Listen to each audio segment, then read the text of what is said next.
Yes, I'm Osama Shah.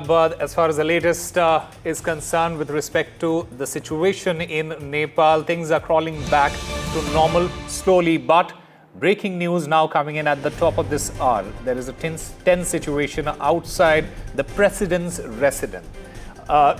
In fact, the supporters of Kulman Hishing, they were staging protests. They were shouting slogans in favor to be made the interim prime minister. They came there as soon as the curfew was relaxed. In fact, the army had warned and taken aggressive posture against them. My colleague Ankit Tyagi, who's there on ground in Nepal, he joins us at this point of time. Ankit, over to you. Thank you so much, Osama. At this moment, I'm coming to you live from Kathmandu, and behind me, what the army is guarding is the Sheetal Nivas. This is the place where the president's residence is, and at this moment, behind these barbed wires and the shadow of the security of the Nepalese army, the whole idea of consensus building, the whole idea of the future of Nepal is being discussed.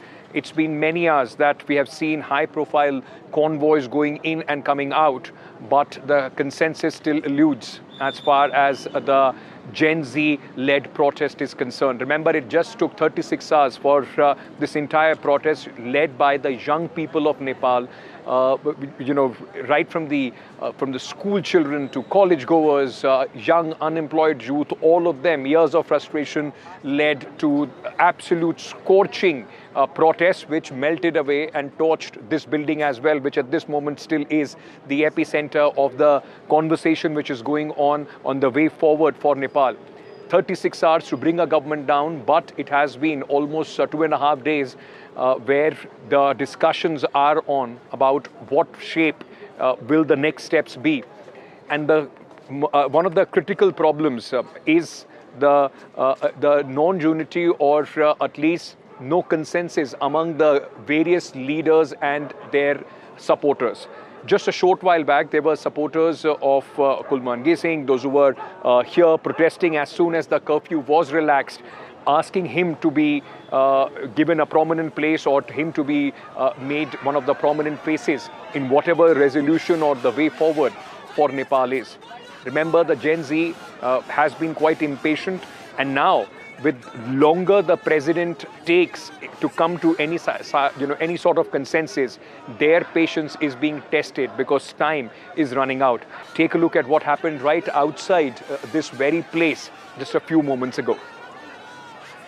The road to stability in Nepal is not going to be easy one, even within the Gen Z groups and the people of Nepal. There are factions, those who want their favorite leader to take charge in the interim. Behind me are the supporters of Kulman Hishing. Remember, he is in fact one of the person who has been spoken about as someone who could take over as the interim prime minister. Larger consensus is moving towards the former Chief Justice of Nepal, Sushila Karki, but there's his supporters, as soon as the curfew has been relaxed, have come out right here and right outside the president's, office residence. This is the Sheetal Nivas, and as soon as the curfew has been relaxed, these agitated, protesters, supporters of Kulman Hishing have all come here asking him to be made the interim prime minister till the time the way forward is decided. They want him to take charge. The army at this moment, in fact, telling them to move out from this place and have taken an aggressive position. This is happening at a time when already there is a lot of frustration as far as the young people are concerned. The Gen Z is concerned about the delay as far as the process forward is concerned. This is a very aggressive and tense situation which has just emerged here in Kathmandu, right outside the president's residence office, right outside the Sheetal Nivas, where even the talks for the way forward have been going on. This tells you how the patience here in Kathmandu is running thin. With my colleague Xavier Ankityagi, NDTV.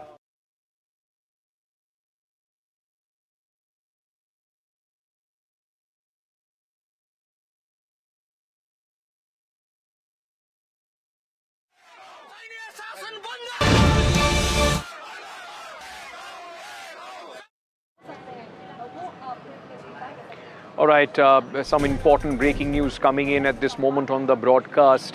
What is the key problem? Why is it that there is no consensus at this moment as far as the various groups are concerned? Why is it that the wait for the interim government or the solution of how to take things forward is eluding at this moment the people, those who are in the talks in Nepal? One key reason is the demand of the protesters for the dissolution of the parliament. They want the parliament to be dissolved, an interim government to be put in place, and then a time frame to be set so that the fresh elections, fresh mandate can be taken here in Nepal. The problem is that at this moment the president doesn't seem to be very inclined as far as the dissolution of the parliament is concerned, and apart from that, both the speakers of both the lower and the upper house in the parliament of Nepal have also said that they do not favor the assembly to be dissolved. My colleague Aditya Rajkol is with me at this moment. Let me go across to him. Aditya, you've been tracking these developments very, very closely. Now, the dissolution of the assembly, to dissolve the assembly, becomes the key issue as far as the road forward is concerned. Otherwise, possibly by the end of the day today, we would have had some sort of announcement, some sort of formula which could have been made public, isn't it? Well, that's right. As of now, the big demand is the dissolution of the parliament. That's what the main bone of contention really is at this particular stage. We know, of course, that the interim government will be formed. Only time will tell how soon that will happen. It could happen as early as tonight as well. Of course, the big front runner is Sushila Karki. And as of now, of course, there is hectic dialogue that is happening between the students, the president, the army chief, and several others at this particular stage. So we'll have to wait and watch how things unfold really at this particular stage. But it's almost imminent that the interim government will be formed under the leadership of Sushila Karki. And the big demand from the GenZs is, of course, the dissolution of the parliament, whether that happens or not, because the president is adamant that the dissolution cannot happen at this particular stage. There was another constitutional, question really about former Chief Justice taking a political role, because as per the Article 143, this cannot happen. But there is a special section which says that a special provision can be brought in for the removal of that section, or under the circumstances, the president can also bring in a special provision for instating, the Sushila Karki as the Prime Minister. So hectic parleys and negotiations continue here at this particular stage, but it's almost imminent that the interim government could be formed. What would be the nature, how it would be there, could be clear perhaps by later tonight or tomorrow. And I think that jostling for to be the face and to be the key players in the future of Nepal is, and their supporters, their expectations is also keeping the country in wait at this moment. As I've been saying, standing here, and just a short while back, there were 2, 3, 4 important convoys of people went inside. Possibly at this moment, they are also under pressure. They understand the longer this goes, the anger of the young people, their patience will run out. Aditya, just a short while back, also spoke to some journalists from Nepal about how and what they see as the way forward. Aditya, stay on with me. Well, the formation of the interim government here in Nepal is almost imminent. There have been hectic negotiations that have been underway. Sushila Karki, the former Chief Justice of the Supreme Court of Nepal, could be becoming the first female Prime Minister of Nepal. Even though it's an interim government, it's a big, massive mandate that the youth and the Gen Z of Nepal have given her. But the announcement might happen soon. But we have with us a journalist here at the Reporters Club in Kathmandu to help us explain what's happening right now. Prince Mishra, thank you very much for joining us. You've been covering and traveling all across Kathmandu to get people the latest updates. Of course, Aditya, whatever scenario is going on in Kathmandu, we are so much devastated, and we are also a panic because the whole country is at the panic moment right now, and we hope that Nepal must go through an interim government right now.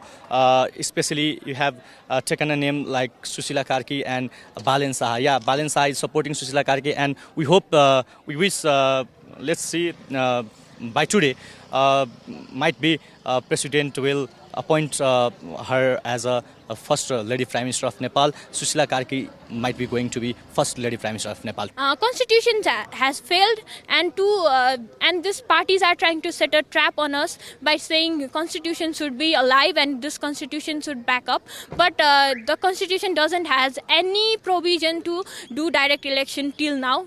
And the main demand was anti-corruption, direct election of Prime Minister and other ministers. But this Constitution doesn't allow it. And to amend the Constitution, we should have the persons who were elected by people. If we bring back them, what is the reason to do the protest? Where we end up? We are only in the verge of trap. Everywhere every step we are taking forward, we are in the trap. We are in the trap of this government. Reporting from Kathmandu, this is Aditya Rajkol for NDTV.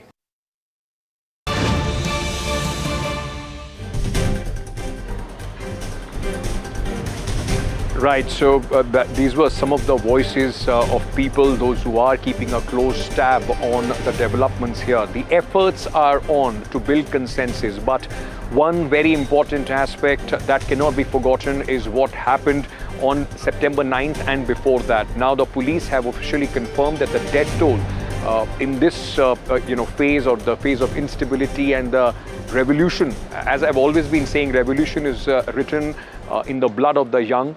The death toll has gone up to 51.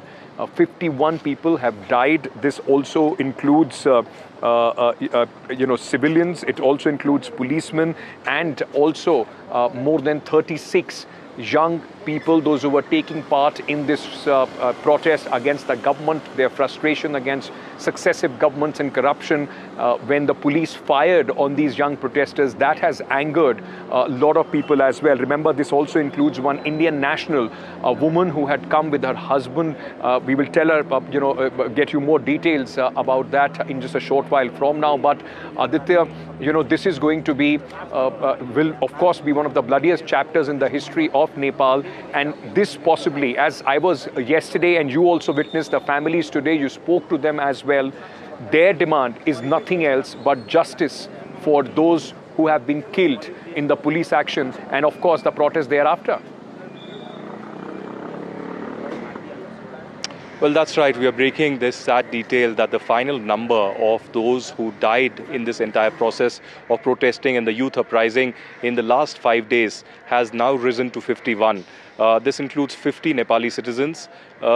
50 Nepali citizens, of course, but also that includes 3 policemen and 47 civilians. Most of them are youngsters who were protesting, who were demanding justice against corruption, against the Nepo kids, and against the entire process of the political elite having a lavish lifestyle but not listening and not doing much for the youth.